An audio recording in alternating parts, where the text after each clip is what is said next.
go in there, Billy.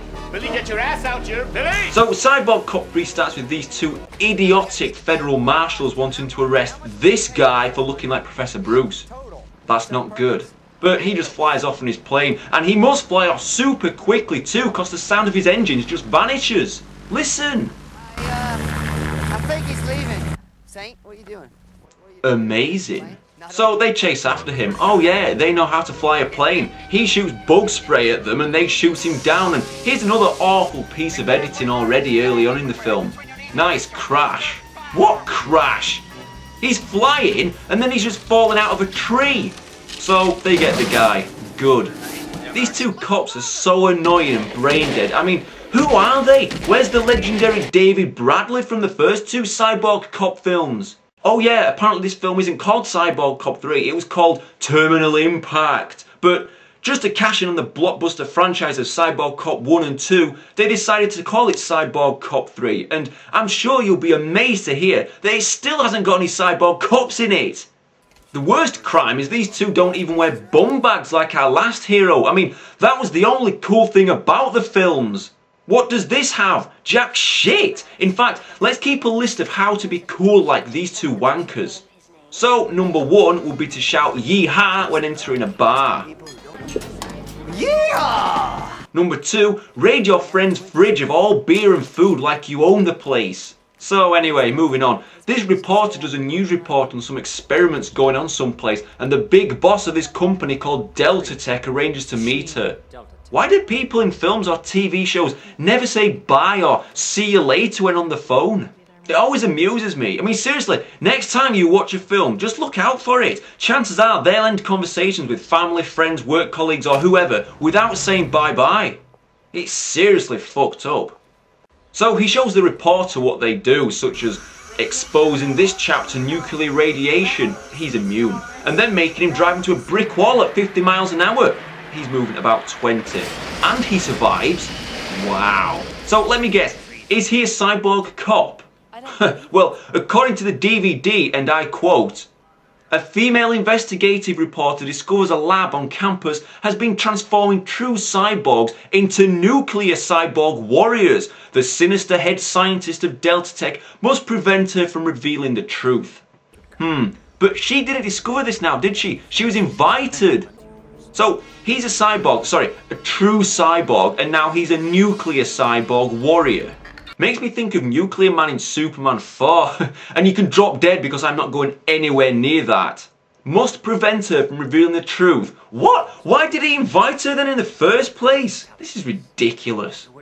Speaking of ridiculous, the nuclear cyborg warrior practices shooting at screeching cardboard monsters and then guys on quad bikes. Wait, how does he have 3 different points of view here? Look! Whatever. He actually has a low more all over while men attack him from nowhere, and everything blows up. He even kills the news reporter's cameraman and she gets really angry. Check this out. You're gonna pay for this. You're gonna pay for this! Ooh, nasty. Cool thing to do number 3, dance around topless while making food, singing like a knobhead while your friend watches you.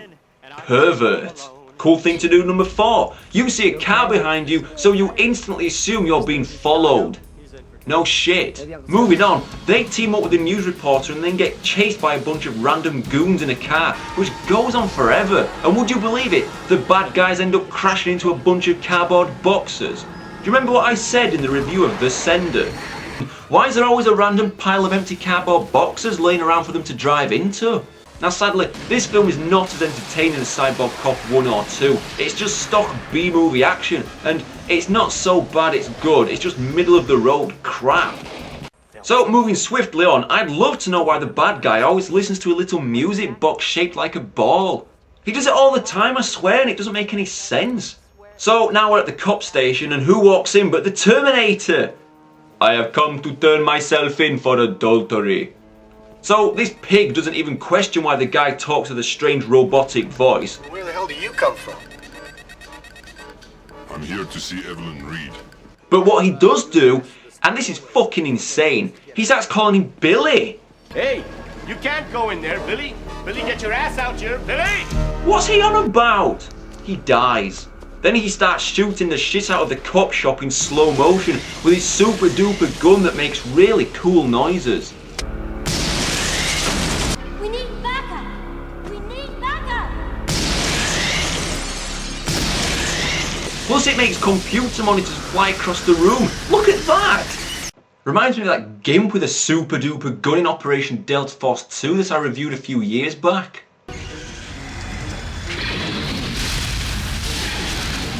Now the gist is, the cyborgs are being experimented on with insect blood. Seriously? But basically they're converting human blood to insect blood. For work in nuclear environments like Chernobyl. Insect blood?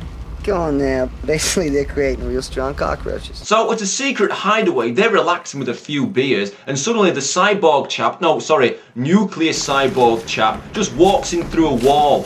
Cue a shitty fight sequence in slow motion as usual, until they use the super duper gun on him.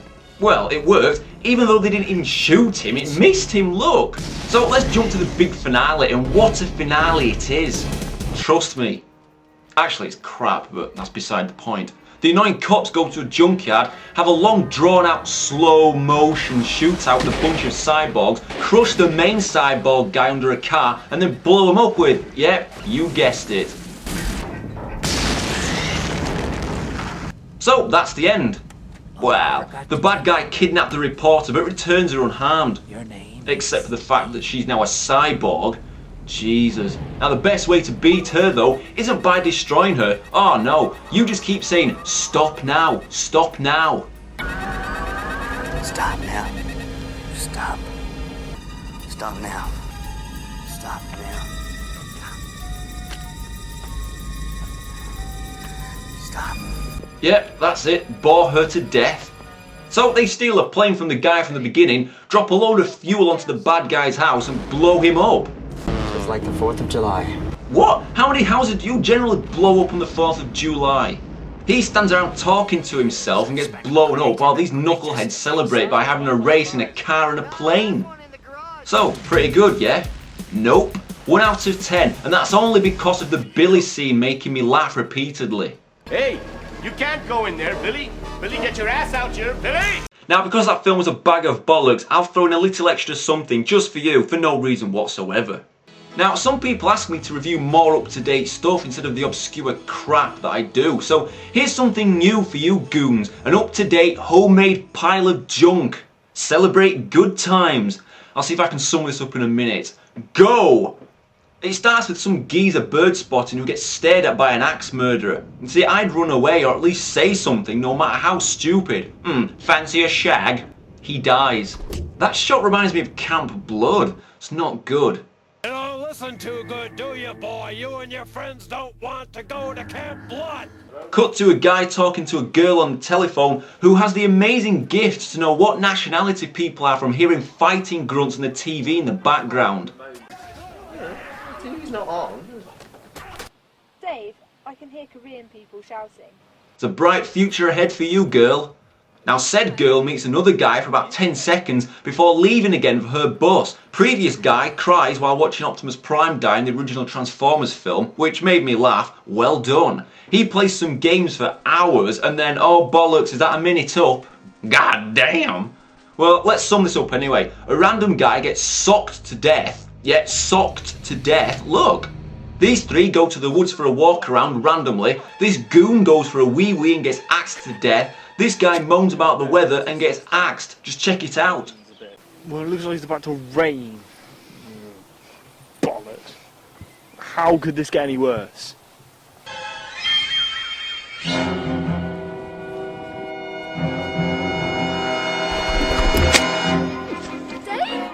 Then you find yourself egging on the killer. Come on, get her, woohoo! So it's quite well shot for a homemade piece of crap, and look at that talented bastard in the credits. So at least it's better than Cyborg Cop 3 anyway.